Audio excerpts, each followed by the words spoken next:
আনন্দ বাংলা, আমরা নিরপেক্ষ নই, মানুষ ও সমাজের পক্ষে। নিবেদন করছে আরপি ক্লাব প্রাইভেট লিমিটেড এবং Leo, a large EV and solar innovation. সহ নিবেদক বারডোয়ান ইউনিটেক টেকনিক্যাল ইনস্টিটিউট, যে দেয় চাকরি ও ভবিষ্যতের গ্যারান্টি। মহাশয়াকে কর্মাধ্যক্ষ পূর্ত কার্য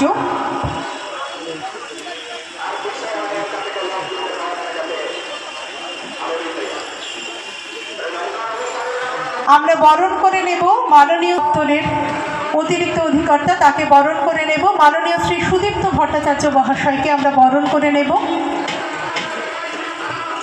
আমরা বরণ করে নেব মাননীয় শ্রী শঙ্কর সরকার মহাশয়কে, জয়েন্ট ডিরেক্টর বস্ত্রশিল্প অধিকার পশ্চিমবঙ্গ।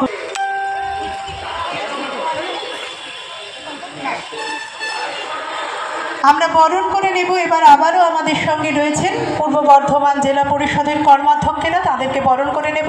মাননীয় শ্রীমতী মিঠু মাঝি, কর্মাধ্যক্ষ পূর্ত কার্য, তাকে বরণ করে নেব। দেখতে পাবো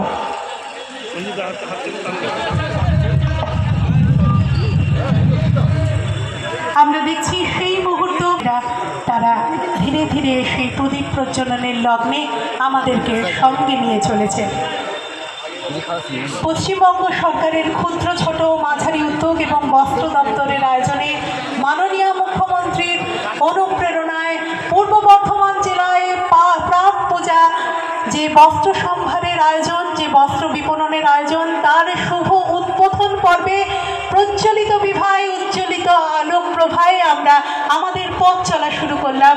আমরা সেই মুহূর্তে রয়েছি যখন আগুনের পরশমণির ছোঁয়ায় এই মঞ্চ থেকে, আমাদের এই আয়োজন থেকে সব কিছু এক অনন্য অঙ্গীকারময়তায় বাধা পড়ছে আমাদের সুপ্রাচীন বাংলার সুমহান তাঁত শিল্পের, বয়ন শিল্পের ঐতিহ্যকে সব কিছুর মাঝে তুলে ধরার জন্য, পৃথিবীর সবার কাছে বাংলার বয়ন শিল্পের নমুনাকে পৌঁছে দিতে অঙ্গীকারবদ্ধ।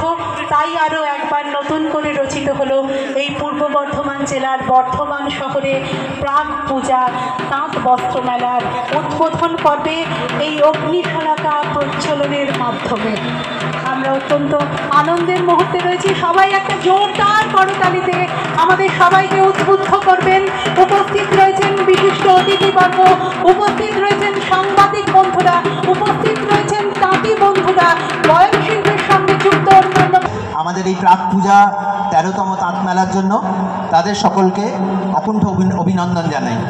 এবং সবচেয়ে ইম্পর্টেন্ট, যাদের জন্য এই মেলা, যারা বিকিনির পসরা নিয়ে এসেছেন, অনেক দূর জায়গা থেকে এসেছেন। পূর্ব বর্ধমান এখনও একটা অনেক বড় জেলা।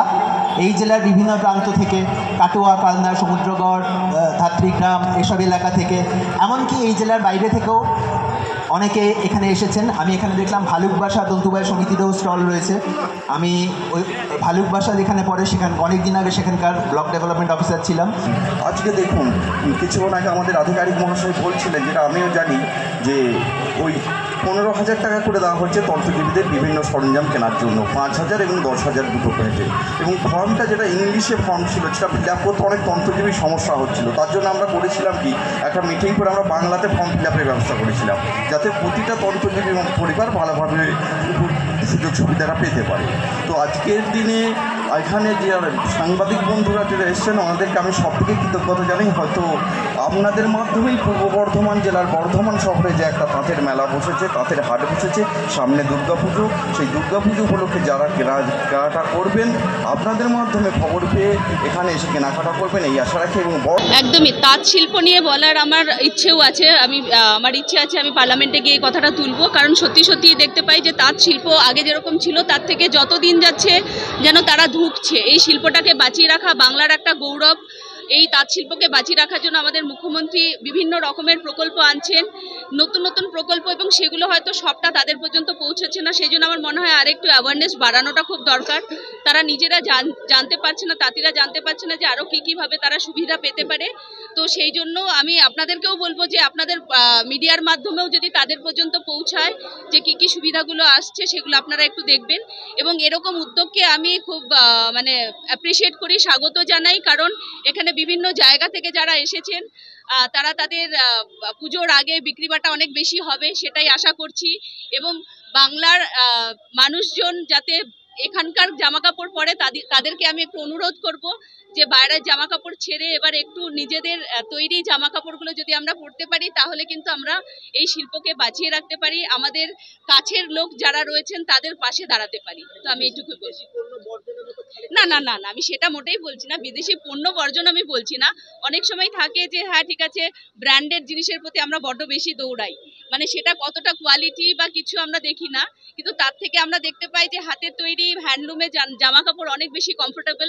সেই জায়গাটা যদি মাথায় রেখে তাদেরকে আরেকটু বেশি এনকারেজ করা যায়, তাদের কাছ থেকে আরো জামা কাপড় কেনা যায়, তারাও ভালো থাকে এবং নিজেরাও আমার মনে হয় যারা পরবে তাদেরও খুব ভালো লাগে। তবে হ্যাঁ সেটা তো মানে মেশিনে তৈরি জামা কাপড়ের তুলনায় একটু তো কস্টলি হবেই, কারণ এখানে প্রচুর কিছু আছে, একটা মানুষকে অনেক কষ্ট করে বানাতে হয় বা সুতোর কোয়ালিটিও অনেক ভালো থাকে।